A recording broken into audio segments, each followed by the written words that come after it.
إن الحمد لله نحمده ونستعينه ونستغفره ونؤمن به ونتوكل عليه ونعوذ بالله من شرور أنفسنا ومن سيئات أعمالنا من يهده الله فلا مضل له ومن يضلله فلا هادي له وأشهد أن لا إله إلا الله وحده لا شريك له وأشهد أن نبينا محمدا عبده ورسوله أما بعد فإن خير الحديث كتاب الله وخير الهدي هدي محمد صلى الله عليه وسلم وشر الأمور محدثاتها وكل محدثة بدعة وكل بدعة ضلالة وكل ضلالة في النار فأعوذ بالله من الشيطان الرجيم يا أيها الذين آمنوا اتقوا الله حق تقاته ولا تموتن إلا وأنتم مسلمون يا أيها الناس اتقوا ربكم الذي خلقكم من نفس واحدة وخلق منها زوجها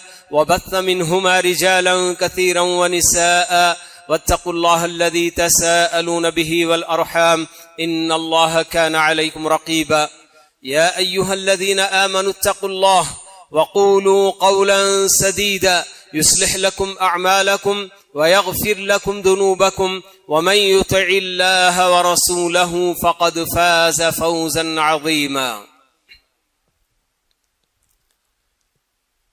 کائنات کا نظام اللہ رب العالمین نے جو اس کا قانون مقرر کیا ہے اس کے برابر چلتا ہوا ہم کو دکھائی دیتا ہے. دن کے بعد رات کا آنا، رات کے بعد دن کا آنا، اور دنوں کے گزرنے کے ساتھ مہینوں کا مکمل ہونا، اور مہینے مکمل ہونے کے ساتھ ساتھ سالوں کا مکمل ہونا، یہ سارا نظام اللہ رب العالمین نے جس طرح سے کائنات کا قائم کیا ہے اس میں کوئی تبدیلی نہیں ہو رہی ہے. برابر اپنے نظام پر اللہ تعالیٰ نے جو مقرر کیا اس پر وہ چلتے آ رہے ہیں. ایک مرتبہ پھر اللہ رب العالمین نے ہمارے لیے وہ موقع فراہم کیا کہ جس میں ہمیں اپنے آپ کا جائزہ لینے کی ضرورت ہے. میری مراد ہے ایک نیا سال اسلامی ہم نے ابھی جو ہے 2 دن پہلے یا 1 دن پہلے ہم نے استقبال کیا ہے. 1444 کو ہم نے رخصت کیا اور 1445 کا ہم نے استقبال کیا ہے. تو ایک سال کی مدت جو ہماری اپنی زندگی سے سرک گئی، اب اس کے اندر ہمیں جائزہ لینے کی ضرورت ہے کہ ہم نے اس پورے 1 سال میں ہماری اپنی دنیا کے لیے کتنا وقت لگایا اور ہماری اپنی آخرت بنانے کے لیے ہم نے کتنا وقت لگایا. اللہ تعالیٰ کی عبادت اور اس کی اطاعت میں ہم نے کتنا وقت لگایا اور اللہ تعالیٰ کی نافرمانی میں ہم نے کتنا وقت خرچ کیا. یہ سب حساب کرنے کا ایک موقع ہے جو اللہ تعالیٰ ہماری اپنی زندگی میں ایک مرتبہ پھر سے لے کر آ گیا. ہم سب جانتے ہی ہیں کہ دنیا والے چھوٹی چھوٹی جو بھی تجارت کرتے ہیں، معمولی سے گاڑی پہ رکھ کر بھی صبح سے شام تک کوئی چیز بیچتا ہے، سبزی بیچتا ہے، پانی پوری بیچتا ہے، کوئی اور بھی چیز، تو ہر کوئی برابر شام ہونے کے بعد جب اپنے گھر جاتا ہے تو حساب لگاتا ہے کہ میں نے جتنی پونجی لگائی، جتنا سرمایہ، جتنا کیپٹل میں نے لگایا، اس میں مجھے فائدہ ہوا کہ نقصان ہوا ہے.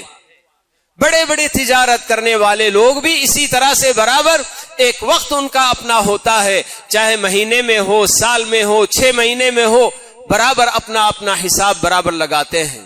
دنیا کے معاملے میں ہر آدمی اپنی جگہ پر چوکنا ہے اور یہ چاہتا ہے کہ مجھے کسی طرح کا کوئی خسارہ نہ ہو، نقصان نہ ہو. لیکن آخرت کے معاملے میں بندے سوچتے نہیں ہیں.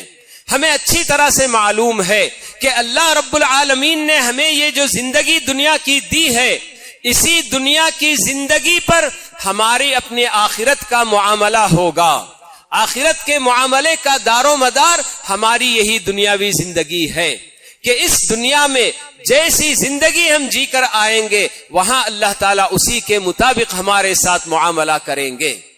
تو کیا ہم نے کبھی سوچا ہے کہ کس طرح سے 1 سال ہماری اپنی زندگی سے نکل کر ہمیں ہماری زندگی سے دور اور موت کے قریب جو نہ ہمیں کر دیا ہے؟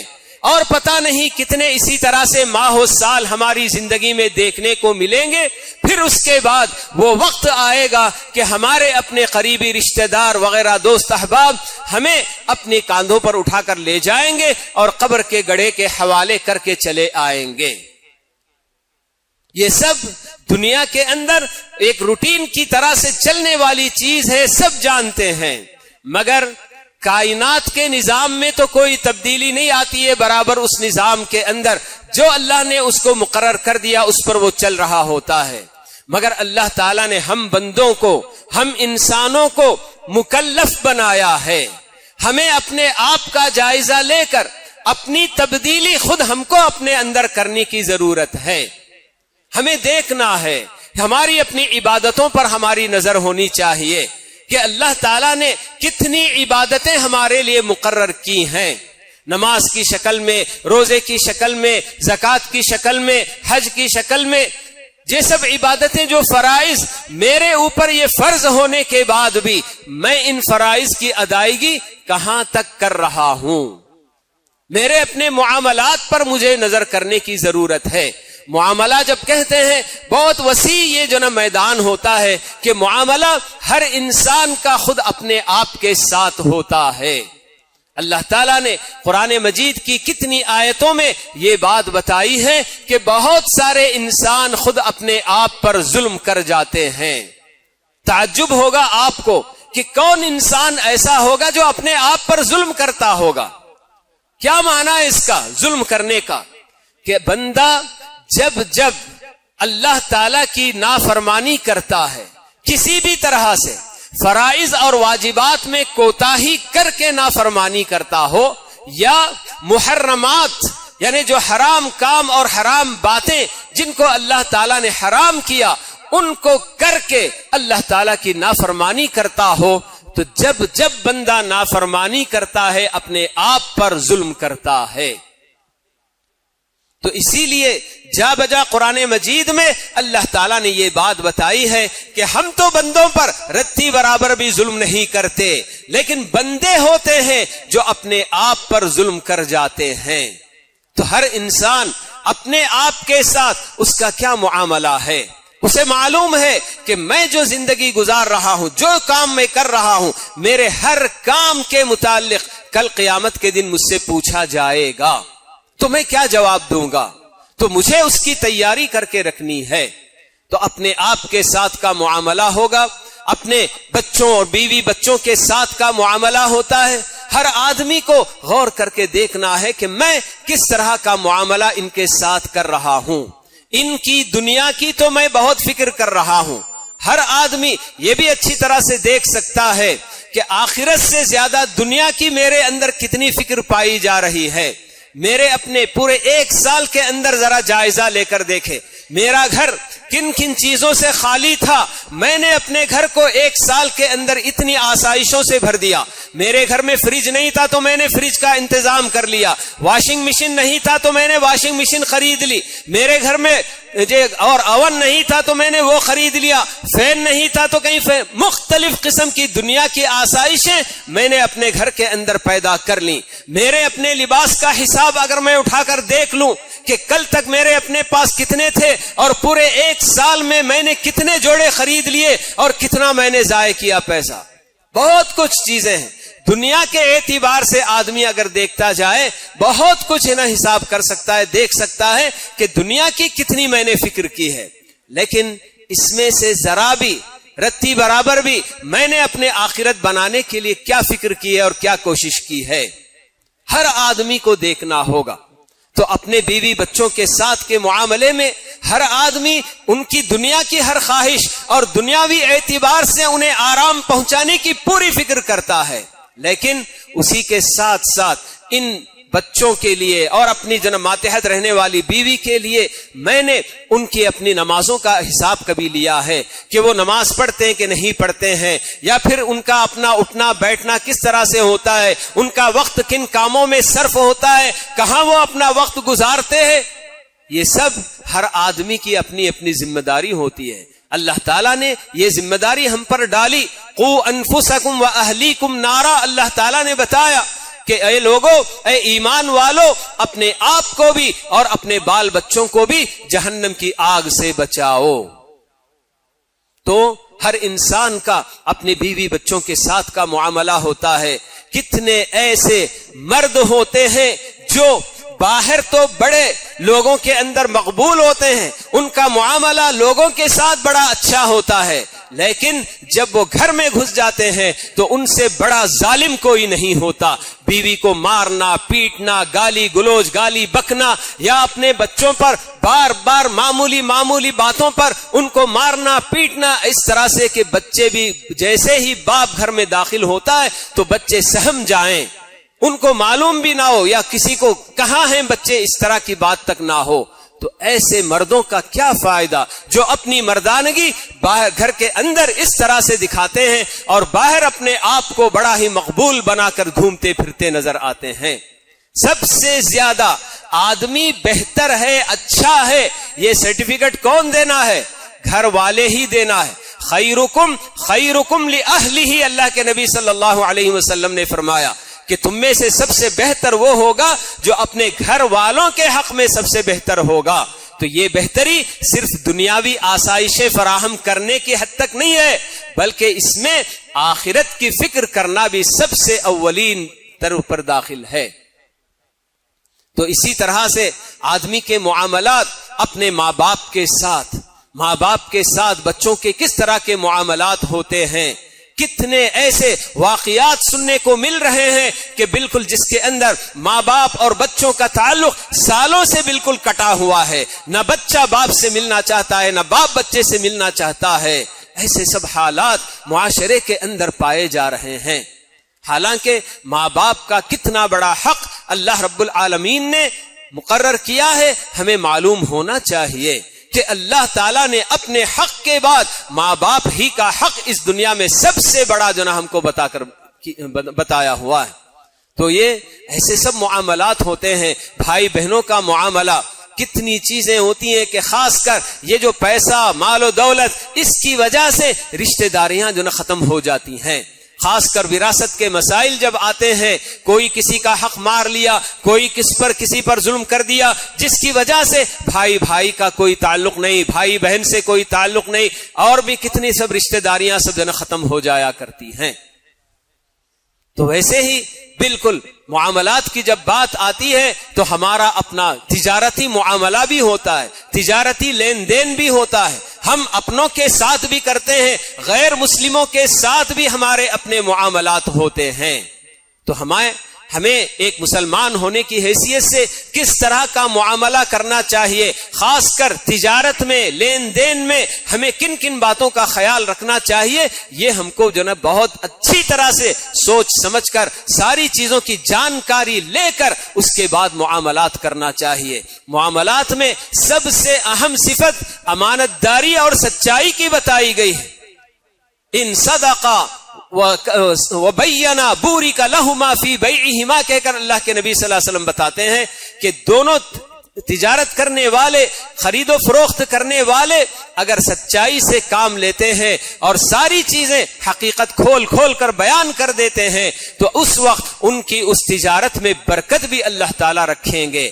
لیکن اگر چھپاتے ہیں اور جھوٹ سے کام لیتے ہیں تو ان کی تجارت کی برکت ختم ہو جائے گی، اللہ تعالیٰ ختم کر دیں گے، یہ بھی بتاتے ہیں۔ تو یہ صداقت اور امانت، یہ دو صفت بڑی اہم صفت ہوتی ہے۔ اور آج کئی ایسے غیر مسلم ہیں جو مسلمانوں کے ساتھ معاملہ کرنے سے دور بھاگتے ہیں، کیونکہ ہم مسلمانوں نے ان کے اوپر ایسی چھاپ چھوڑی ہے، ایسا ان کے ساتھ ہم نے معاملہ کیا ہے کہ جس کی وجہ سے ایک مرتبہ معاملہ کر لینے کے بعد دوبارہ وہ اس معاملے کو آگے نہیں بڑھانا چاہتا۔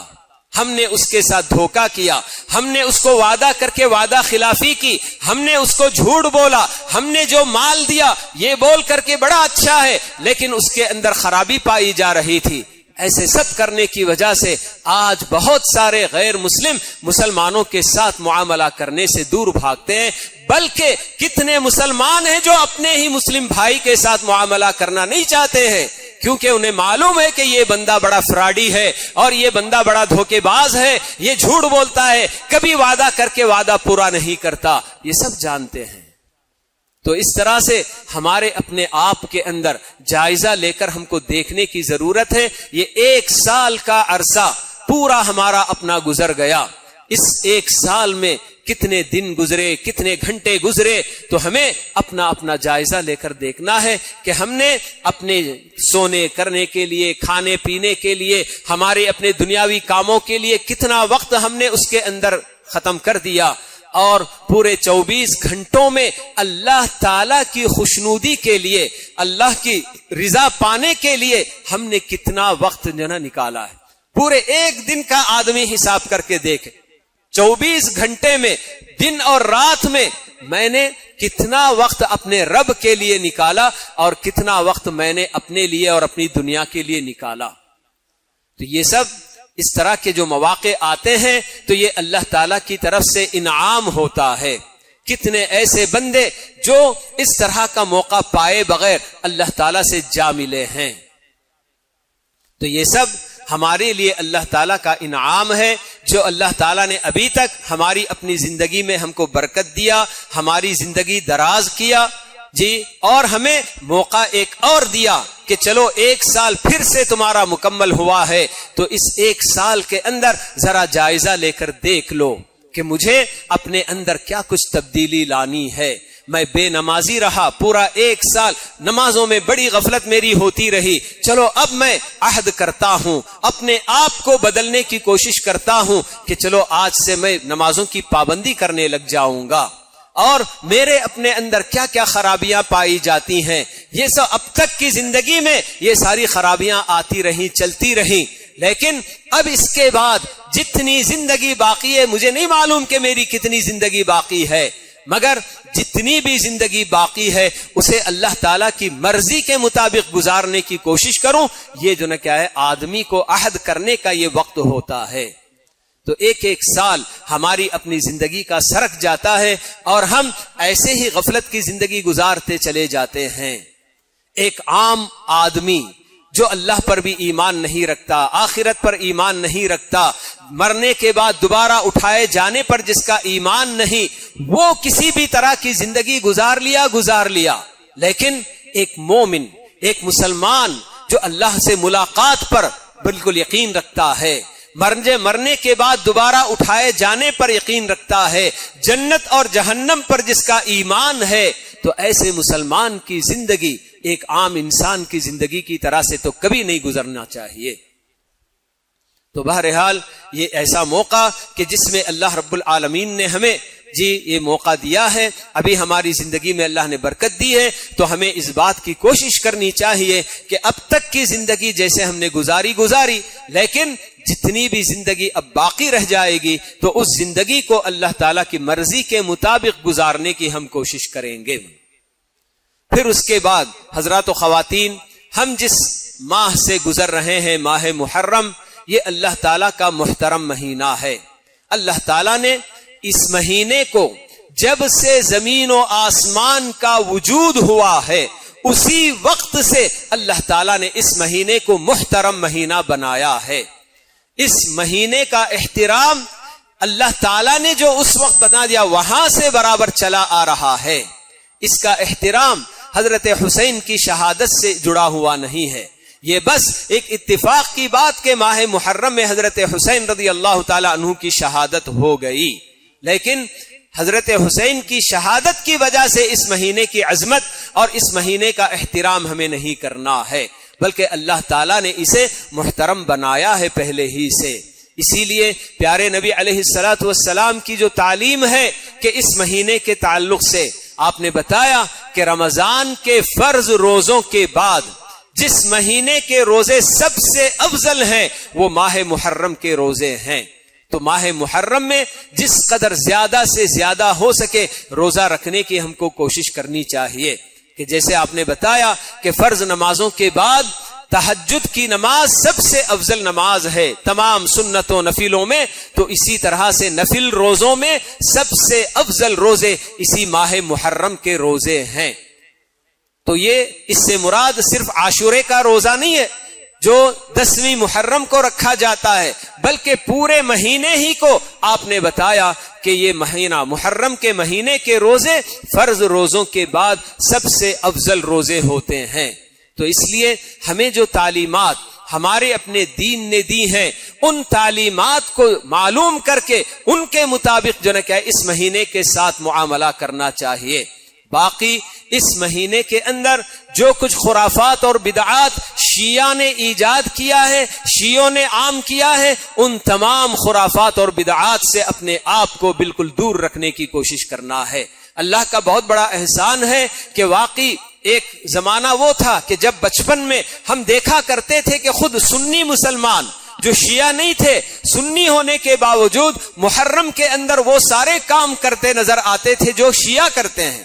لیکن اب اللہ تعالیٰ نے ہمارے اپنے بندوں کو توفیق سے نوازا، ہدایت دی، اور وہ ان تمام خرافات سے الحمدللہ توبہ کر چکے ہیں۔ مگر شیعہ قوم ہے جو ابھی بھی برابر اس ماہ محرم کے تعلق سے جو کچھ ان کے خرافات ہیں برابر ان خرافات کو انجام دیتے ہوئے نظر آتے ہیں کہ جیسے ہی محرم کا مہینہ داخل ہوتا ہے تو کالے کپڑے پہننا ان کی اپنی پہچان ہوتی ہے، اور پھر اسی طرح سے کیا کیا ان کے اپنے جو نا کام ہوتے ہیں میرے بھائیوں، سب جیسے خاص کر ابھی تو یہ ایسا زمانہ ہے کہ ان سب خرافات اور بدعات کے متعلق بڑے آرام سے مناظر دیکھنے کو مل جاتے ہیں۔ واٹس ایپ میں، یوٹیوب میں لوگ ایسے ان شیعہ لوگوں کی جو حرکتیں ہوتی ہیں اس مہینے میں وہ سب برابر یوٹیوب میں بھی کیچ کر کے یا واٹس ایپ میں مختلف انداز میں لوگوں کو جو ہے یہ ساری چیزیں دیکھنے کو ملتی ہیں۔ تو یہ تمام جو خرافات ہیں تو وہ سب انہی لوگوں کی اپنی خرافات ہیں۔ ایک سنی مسلمان جو اللہ تعالیٰ پر ایمان رکھتا ہے اور پیارے نبی علیہ السلام کو اپنا رسول مانتا ہے تو ایسے مسلمان اس طرح کے سب کاموں میں کبھی نہیں پڑیں گے۔ لیکن اتنی بات ہے کہ آج بھی بہت سارے سنی گھرانوں میں یہ دیکھا جاتا ہے کہ یہ محرم کے مہینے میں شربت بنا کر لوگوں میں تقسیم کرنے کی کوشش کی جاتی ہے۔ کیوں صاحب؟ تو کہا جاتا ہے کہ حضرت حسین رضی اللہ تعالی عنہ کو کربلا کی اس زمین میں پانی کا گھونٹ بھی نصیب نہیں ہوا تھا، تو اس لیے اس کی وجہ سے ہم شربت جنب بانٹنے کا اہتمام کریں گے۔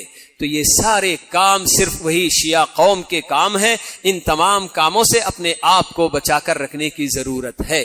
تو محرم کا یہ مہینہ بڑا ہی محترم مہینہ ہے۔ اللہ تعالیٰ نے اس کے بارے میں یہ بتایا کہ ان عدت الشہور عند اللہ 12 شہرا یوم خلق السماوات والارض منها 4 حرم ذلك الدین القیم فلا تظلموا فیہن انفسکم۔ یہ بھی بات دیکھیے، اس سے پہلے بھی میں نے یہ باتیں بتائی ہیں کہ جو اللہ تعالیٰ کے پاس مہینوں کی تعداد جب سے زمین و آسمان کو اللہ نے بنایا اسی وقت سے 12 مہینے ہیں۔ تو یہ مہینوں، یہ سال کو 12 مہینوں میں تقسیم کرنا یہ کسی انسان کا اپنا کوئی کام نہیں ہے، یہ تو اللہ تعالیٰ نے ہی پہلے ہی سے کر کے رکھ دیا ہے۔ اب ان مہینوں میں سے 12 مہینوں میں سے 4 مہینے محترم ہیں، اللہ تعالیٰ خود بتاتے ہیں منہا 4 حرم۔ وہ 4 مہینے ذی قاعدہ، ذی الحجہ، محرم، یہ 3 تو لگاتار آتے ہیں، اور چوتھا مہینہ رجب کا مہینہ ہوتا ہے جو کہ جمادی الاخری اور شعبان کے بیچ میں رجب کا مہینہ آتا ہے۔ تو یہ مہینہ بھی محترم مہینہ ہے۔ تو اللہ تعالیٰ کی تعلیم کیا ہے؟ فَلَا تَظْلِمُوا فِيهِنَّ أَنفُسَكُمْ، کہ لوگوں ان محترم مہینوں میں اپنے آپ پر ظلم نہ کرو۔ عام طور پر مسلمانوں میں بس ایک بات یہی دیکھی جاتی ہے کہ رمضان کے مہینے کو محترم سمجھ کر اس میں اپنے آپ کو چھوٹی بڑی ہر برائی سے بچانے کی کوشش کرتے ہیں، اور جتنے بھی نیک کام ہوتے ہیں ان میں بڑھ چڑھ کر حصہ لینے کی کوشش کرتے ہیں۔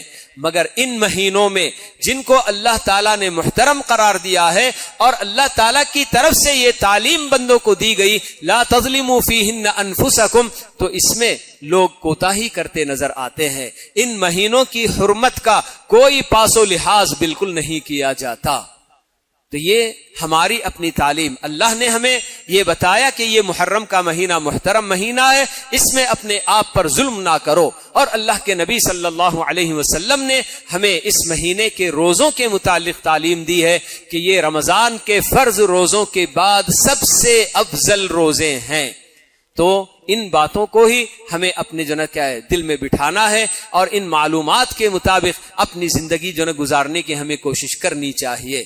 تو اللہ رب العالمین سے دعا ہے کہ اللہ تعالی ہمیں اس 1 سال کے گزرنے کے بعد ہم میں سے ہر آدمی کو، مرد ہوں کہ عورتیں ہوں، جی جوان ہوں کہ عمر رسیدہ، ہر کسی کو اللہ رب العالمین اس بات کی توفیق دے کہ پورے 1 سال میں ہم نے کیا پایا اور کیا کھویا اس کا حساب کریں ہم، اور جس طرح کی بھی ہمارے اندر کمی پائی جاتی ہے اللہ تعالی ہم سب کو اپنے آپ کی اصلاح کرنے کی اور اپنی اس کمی کو دور کرنے کی اللہ تعالی ہم سب کو توفیق نصیب فرمائے، اور اس ماہ محرم کے اندر جیسے اس کا احترام کرنا چاہیے اور کثرت سے اس کے روزے رکھنے کی اللہ تعالی ہم سب کو توفیق سے نوازے، آمین۔ اقول قولی هذا واستغفر الله لي ولكم ولسائر المسلمين من كل ذنب